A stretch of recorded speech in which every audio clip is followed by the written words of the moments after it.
Witam bardzo serdecznie już w trzecim odcinku Mototematu i dziś jest mi niezmiernie miło, sytuacja absolutnie wyjątkowa, bo na rozmowę z nami zgodził się guru rynku motoryzacyjnego, absolutna ikona tego rynku i jestem przekonana, że będzie to wyjątkowo ciekawy odcinek.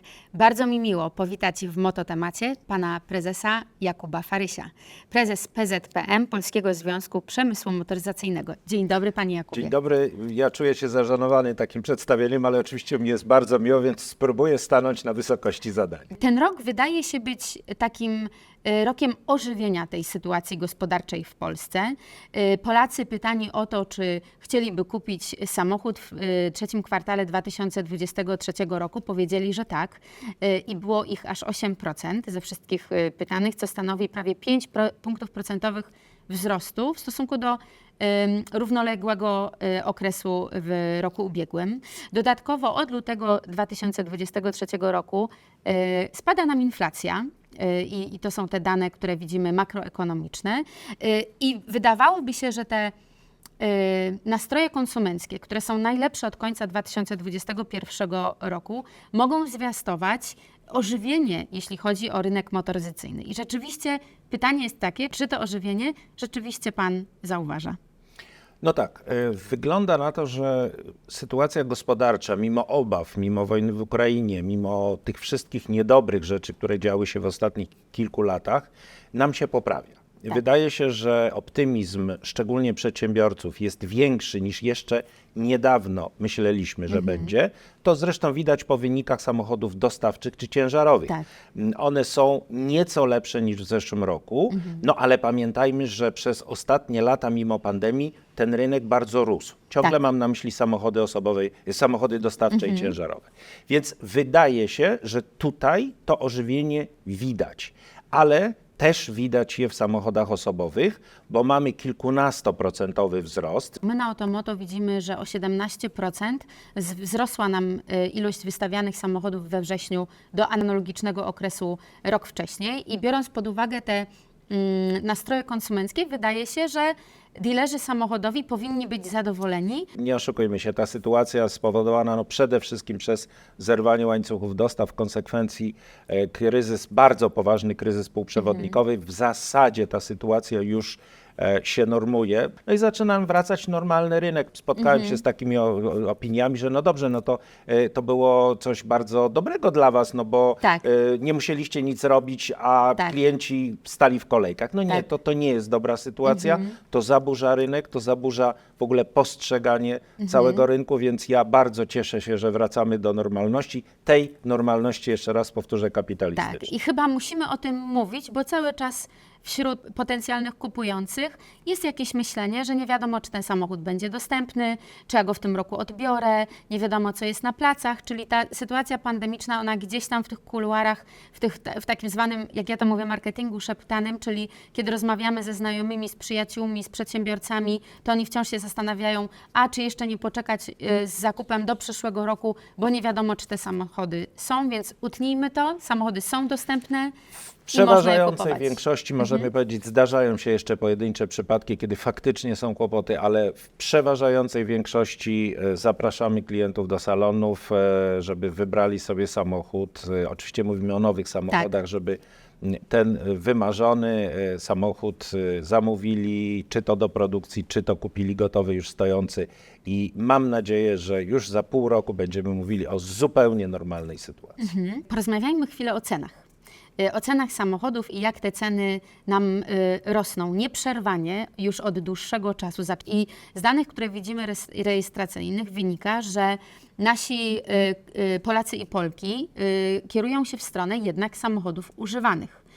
I wzrosty na rynku samochodów używanych są zdecydowanie bardziej dynamiczne niż na rynku samochodów nowych, więc cena wciąż ma jednak znaczenie dla Polaków i oni widzą, że przy drożejących samochodach nowych być może trzeba pójść w stronę samochodów używanych. Niestety ceny samochodów nowych rosną. Rosną też ceny proporcjonalnie oczywiście samochodów używanych, więc te ceny rosną i obawiam się, że może nie będą, czego bardzo Państwu i sobie życzę, i wszystkim, ale boję się, że tak dynamicznie nie będą rosły, ale jednak będą rosły.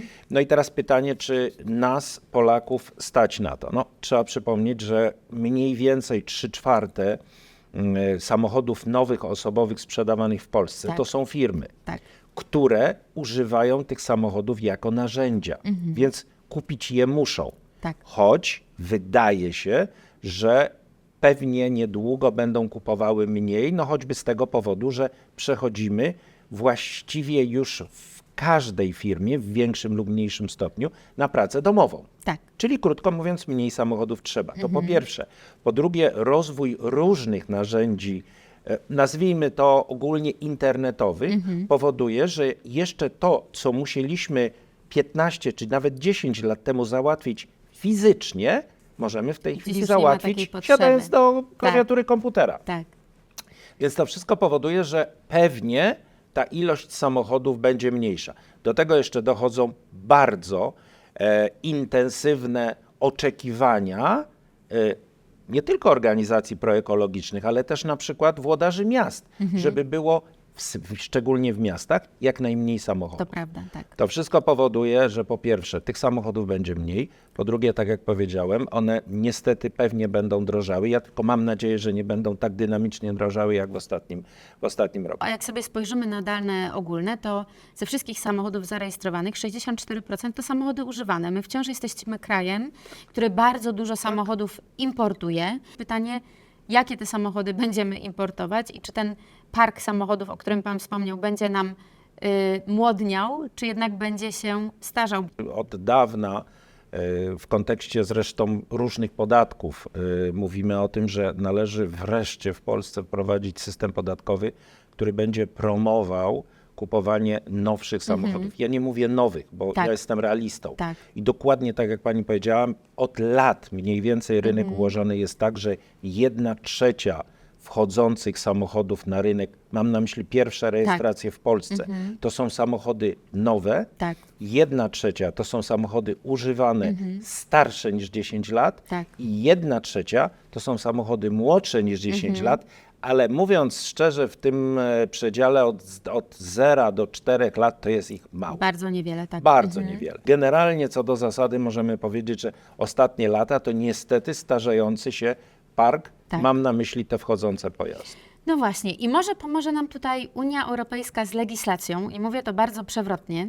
Kilka miesięcy temu Unia Europejska wprowadziła w życie zapisy AFIR, czyli rozporządzenia o infrastrukturze paliw alternatywnych, których głównym celem jest promowanie pojazdów elektrycznych i szeroko pojętej elektromobilności. Zapisy Euro 7, które mają na celu również redukcję zanieczyszczeń emitowanych przez pojazdy, więc ta legislacja wydaje się, że ona może nam pomóc przyspieszać te zmiany również w Polsce. Być może ta legislacja pomoże nam sprowadzać czy importować do Polski właśnie młodsze samochody spalinowe i przekonywać Polki i Polaków do tego, żeby jeździli być może używanymi samochodami elektrycznymi. Cała legislacja, która w tej chwili jest tworzona na poziomie Brukseli, ma na celu przechodzenie na pojazdy zeroemisyjne. Tak. Euro 7 weszło ostatecznie w kształcie, który jest zdecydowanie przyjaźniejszy niż to pierwsze. A dlaczego ja tak mówię?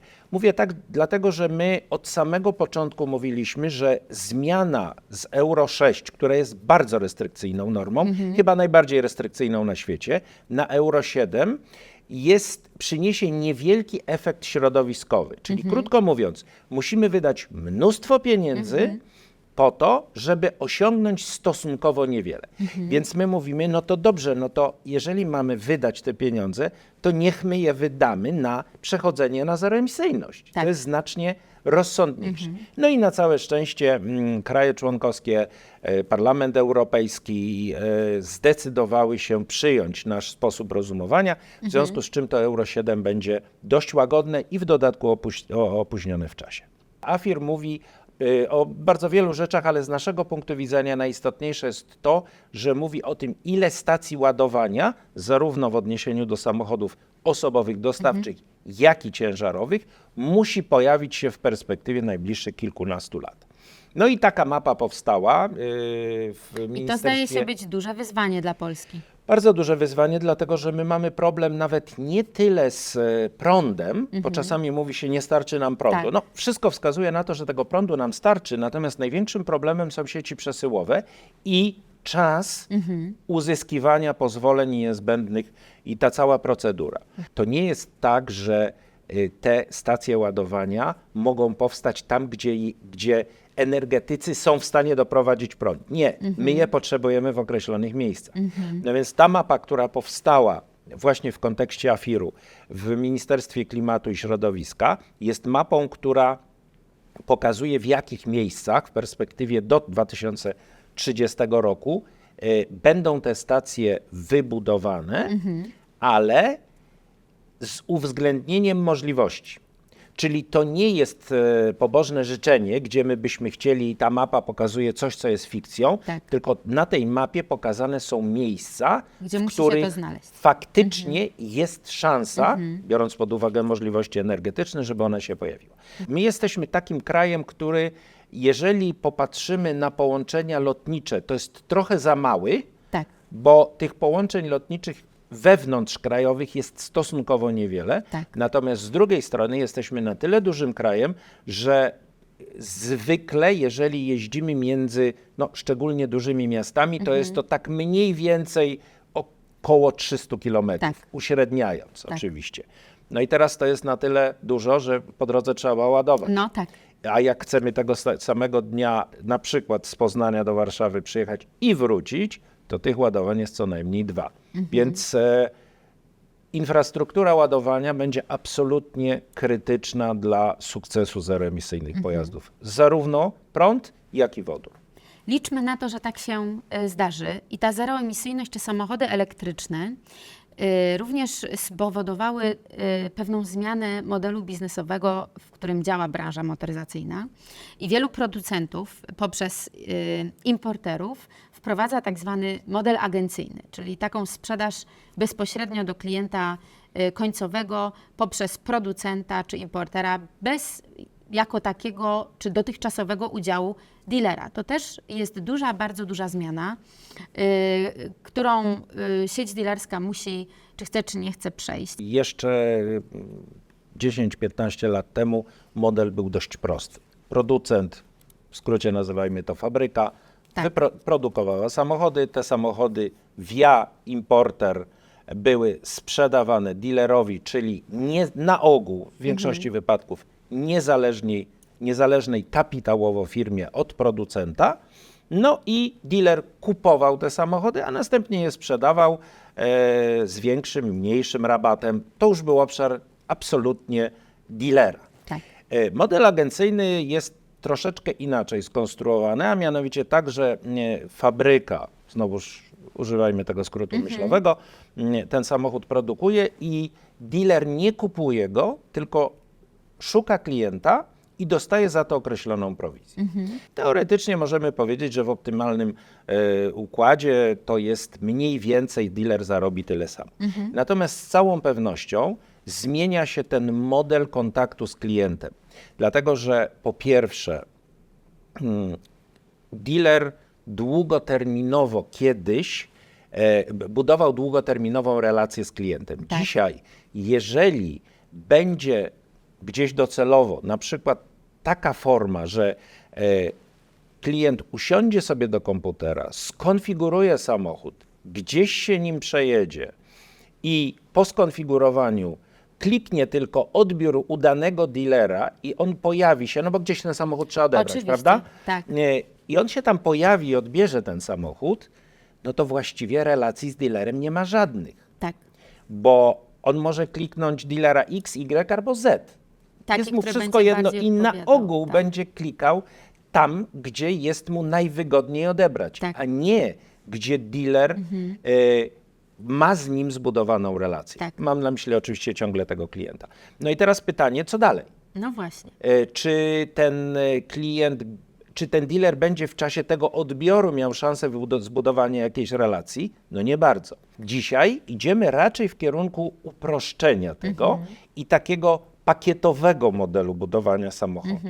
Czyli będzie to znacznie łatwiejsze. Poza tym mamy wchodzącą na rynek, jeżeli mówimy o klientach, kompletnie nową generację. Tak. To są ludzie, dla których komputer, kupowanie zdalne jest absolutnie normalne. Kluczowe, Powiem tak. więcej, to jest odruch. Tak, tak. Oni chyba chętniej, to pokolenie chyba chętniej, czy następne pokolenia będzie siadało do komputera i kupowało Niż coś, przyjdzie do klikając salonu, w to klawiaturę, prawda. niż pójdzie do sklepu czy No salonu. właśnie, tak. Więc z całą pewnością stoimy w przededniu dużej zmiany. Ona nie nastąpi jutro, pojutrze czy za rok, natomiast tak, musimy się przygotować na tę zmianę. Czy uważa pan, że ten model agencyjny, który teraz wchodzi do Europy i do Polski również i dotyczy samochodów nowych, może przenieść się również na segment samochodów używanych w którymś momencie?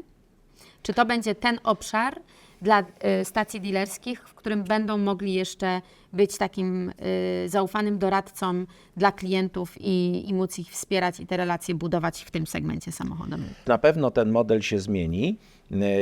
Jak bardzo, to zobaczymy. No, używane samochody mają to do siebie, że one już są na rynku Tak. i ktoś jest ich właścicielem. No i teraz pytanie, czy ten właściciel zdecyduje, że chce ten samochód sprzedać na własną rękę? Tak.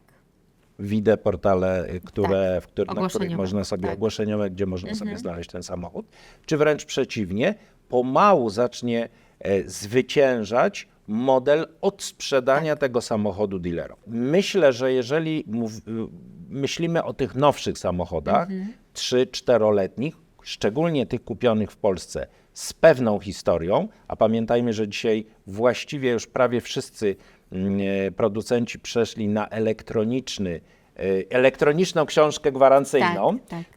Czyli każdy pobyt w stacji jest rejestrowany, przebieg jest rejestrowany, więc wiemy coraz więcej, producent wie coraz więcej. Jeżeli mówimy o tych samochodach, które były kupione w Polsce, no to dokładnie wiemy, co się z nimi działo. Kiedy one były na przeglądzie, co było robione, jaki jest stan, czy był wypadek, czy nie było wypadku. I takie samochody możemy oferować klientom ze spokojnym sumieniem. Natomiast w momencie, kiedy ktoś przyjeżdża 12- czy 15-letnim samochodem i właściwie do momentu, kiedy ten pojazd nie trafił pierwszy raz na stację kontroli pojazdów, to właściwie nic o nim nie Nic wiadomo. nie wiemy. To czy to wejście głębiej właśnie w tę sprzedaż samochodów używanych i trochę takie odczarowanie salonów dealerskich, że tam może wejść każdy z ulicy i nie musi się czuć onieśmielony, czy to też nie jest kierunek, który branża powinna objąć? Ja myślę, że to po pierwsze zależy od czegoś, co nazwałbym operatywnością dealera, ale też po drugie postawienia granicy, nawet ja zaryzykowałbym tezę nie wieku pojazdu, tylko wiarygodności. Okej. Bo jeżeli mogę odkupić z rynku samochód na przykład 10-letni, który był w Polsce kupiony 10 lat temu, który był serwisowany, którego znam historię, no to oczywistą rzeczą jest, że ten samochód będzie dużo tańszy niż samochód 3-letni, ale w dalszym ciągu z dużym prawdopodobieństwem można powiedzieć, że ten samochód będzie dobry, tak. sprawny, oczywiście za dużo mniejsze pieniądze. Tak. Nie bardzo sobie wyobrażam, żeby miejsce komisów, które specjalizują się, bo są takie, w sprzedaży samochodów kilkunastoletnich, żeby dealerzy bardzo intensywnie chcieli wchodzić w ten obszar. No właśnie dlatego, że jest po prostu za duże ryzyko. Tak. A ja zawsze powiadam, że najcenniejszą rzeczą, jaką ma producent czy dealer, to oprócz ludzi oczywiście, bo to jest wielka wartość, ale to nie są te hale, to nie są te maszyny, to nie są te narzędzia, to nie jest ten salon, tylko to jest marka. Tak. Marka pojazdu czy marka dealera. No i jeżeli on kosztem zarobienia dodatkowych kilkuset tysięcy złotych wejdzie w ten ryzykowny segment, gdzie ilość niezadowolonych klientów będzie rosła, no to się po prostu nie opłaca. Tak, to się odbije na ponoć jego marce. zadowolony klient czy klientka mówi o tym 5 osobom, a niezadowolony 255. Ostatnie pytanie. Spójrzmy trochę w przyszłość, na przyszły rok 2024. Jak widzi Pan trendy na rynku w przyszłym roku? No, bardzo życzyłbym sobie, żeby to był kolejny lepszy rok niż poprzedni, czyli 24, żeby był lepszy niż 23. Mam nadzieję, że będzie ten trend kontynuowany, czyli byłbym delikatnym optymistą i powiedziałbym, że jeżeli uda nam się w 2024 roku zrobić 10% więcej niż w tym 2023, no to chyba powinniśmy być zadowoleni. Zadowoleni. Bardzo dziękuję. To była wielka przyjemność móc z Panem porozmawiać. Wszystkiego dobrego na tą końcówkę roku i w przyszłym roku również i obyśmy te optymistyczne prognozy widzieli właśnie w 2024 roku. Dziękuję bardzo. Dziękuję pięknie, to była wielka przyjemność porozmawiać i też na Pani ręce i wszystkich naszych widzów życzenia, żeby ten przyszły rok był po prostu lepszy. Bez fajerwerków, ale tak po prostu lepszy. Dziękuję bardzo. Dziękuję pięknie.